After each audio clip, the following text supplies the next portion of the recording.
ஆடல் அரச நாடு விரியும் மின்னல் உறையுதே.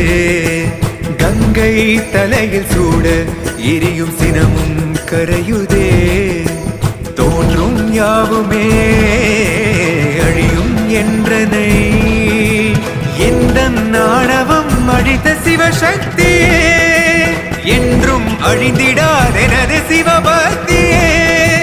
தேக சுத்திரணேன புயார் மனசாந்திரணேன புயார்.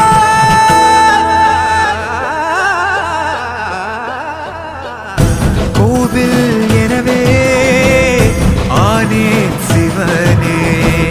என்னுள் வரவே கேட்டேன் சிவனே.